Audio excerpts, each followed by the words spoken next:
What to watch? Can't see through all this shit. Let's see. I'm in a Jim Carrey kind of mood. There's one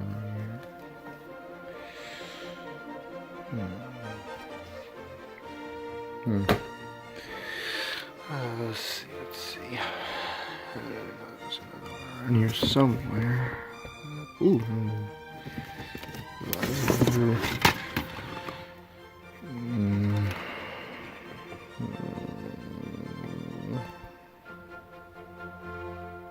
No. Okay. Oh, here we go. There. Oh, for the love of cripe. No, man, I need more serious Carrey right now. Yep, that's where I'm gonna go find it.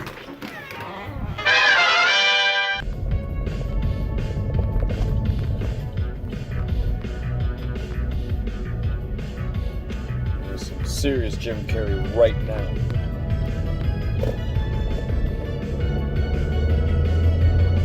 I like this song.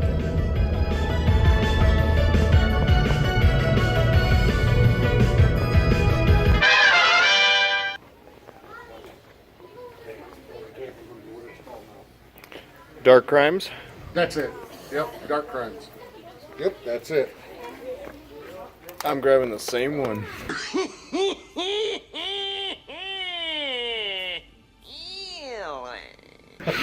Brilliant! Alright, Jim Carrey. Don't let us down, man. Fucking people are depending on you. A goose!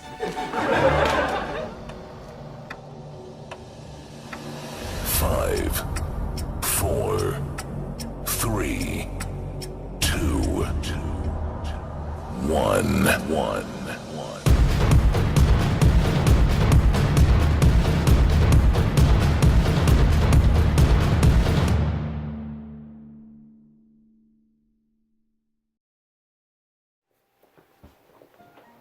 So did I get my serious Jim Carrey movie? Not really. This movie is called Dark Crimes. It stars Jim Carrey. He is playing Detective Taddick, who is investigating the murder of a businessman. He is killed in an underground sex club, and as Jim Carrey unravels things, he finds out that one of the clients was an author, and in one of his latest books, he has described everything that happened in the murder to a T. So it puts the author in the hot seat under suspicion, and now we have a murder case on our hands. And Jim Carrey has to find out the truth, whether this man is actually guilty or not. And a lot of dark secrets come about, but not in the way that you'd expect or want to. This movie was a bit disappointing. Jim Carrey, I do like him in serious roles. There's a movie called The Majestic. I think it was around the 2000s. It's one of his nicer movies. It's a drama. It's got its comedy in there, but he does movies like Eternal Sunshine for the Spotless Mind, The Number 23, which I'll get into in a minute because there are a couple similarities here with Dark Crimes with The Number 23. I think the book is your confession. But back to Jim Carrey being in serious movies, even The Truman Show. I know there's comedy in that as well, but there's a lot of serious things in that movie. There's even a case of believing that you are in a TV show. I think they have some sort of Truman Show name for it. But yeah, when Jim Carrey does a serious movie, it gets my attention. So. Especially with what's been happening with Jim Carrey lately, he's kind of dropped out of the spotlight a little bit. He's even said that in interviews that he's not the same Jim Carrey that he used to be. Don't get me wrong, Jim Carrey is a great character, and I was lucky to get the part. But I don't think of that as me anymore. He made a documentary too on Netflix called Jim and Andy: The Great Beyond. It's the making of Man on the Moon. I was looking at the ocean, and that's the moment when Andy came back to make his movie. Hello. That documentary really shows that he really gets involved into his roles, and he's a man I don't really understand. Even I grew up with him, you know, from the 90s on. I grew up in 91, so I've grown up with a couple of his, you know, Ace Ventura and things like that, and all his silliness and stuff, but he is someone that I still don't fully understand to this day, and that's why I was very excited to hear about this movie. Unfortunately, it was a bit disappointing. It could have been better. He is a detective that is looking for the truth as far as whether this author is guilty or not. I'm going to get into a couple mild spoilers in this review. Nothing major, because there is a plot twist at the end. I'm not going to get into that. It won't spoil the movie for you or anything. But I do want to get into a couple things real quick.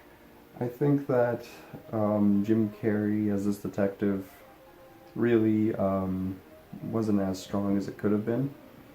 He was kind of just walking around the movie with his beard, with a frown the whole time, and just looking all serious, kind of just looking around. And a couple times he was looking at some videotapes of, you know, this sex club that had closed down and stuff, because the sex club is closed down, but he's investigating the murder of this man who was murdered there, you know, so they have to, you know, go back through tapes and stuff like that. So sometimes it feels like Jim Carrey's watching Requiem for a Dream or something. I'm gonna be on television. Whack! In the movie, Jim Carrey's just trying to figure out what exactly the author's, you know, intentions are and everything, because he just kind of keeps riddling him around, the bad guy from Triple X. Bye-bye, little mouse! That's alright, that's all I see him as, but he actually did a pretty good job. Jim Carrey is very questionable. I'm very confused about his performance in this one a little bit, because in the very beginning of the movie, I want to say about like 30-40 minutes in, he really has like almost no lines or really anything to do. He's just kind of walking around. And one of the things that's confusing me is that they give him this case when he was just kind of pushing papers. They even told him, like, you're only supposed to really just sign these papers and move on. You're not really supposed to get involved with these cases. He apparently had a problem the previous year with a case, and I guess, you know, he was put, you know, to just do paperwork at the desk. And now he has a hunch, and then he's back on the field. It was just kind of quick. A lot of things weren't really addressed as far as Jim Carrey's motivation. He just wants his job back, really. I want the case. And that's not much motivation, because, you know, at his home he doesn't really seem happy with his wife or even kid. You know, they're kind of just looking at him like, okay, sure, we eat breakfast with you, and then we just go to school and do our thing, and you go do your detective thing. So a lot of the things weren't really explained. They were kind of just brushed through. But once you do kind of get into the case and stuff, Jim Carrey's character does get a little better towards the latter of the film. It's nothing really that memorable. The twist at the end is very weak. You could see it from a mile away. I mean, not at first, but then you're like kind of putting everything together, and you're like, it's just gonna end up, yep, and it goes into that route, and it's not memorable. And it's not that effective as far as it being shocking, and a twist should be a little more shocking. The number 23, I think, has a better twist to it. So as far as this movie goes, it really disappointed me. If you're a hardcore Jim Carrey fan, if you really care about Jim Carrey and everything that's happened to him throughout the past couple of years, yeah, check this movie out. You might enjoy it. I do feel like also the Polish accent that they had, because it is set in Poland. Only the killer could know those facts. But I feel for this movie, the Polish accent for Jim Carrey didn't work. Being in Poland really made no difference for this movie. So my final score for Dark Crimes is going to be a 2.5 out of 5. It is kind of disappointing. It's pretty weak. Jim Carrey had almost nothing to do. Nothing that memorable. Maybe towards the end he started getting a little better, but all in all, it really disappointed me a little bit. But if you are, like I said, a hardcore Jim Carrey fan, and if you hold him dear to your heart, you know, check it out. You know, it's a rental, if anything. So, yeah, and Hannah's in Milwaukee, but I'm still watching movies, as always.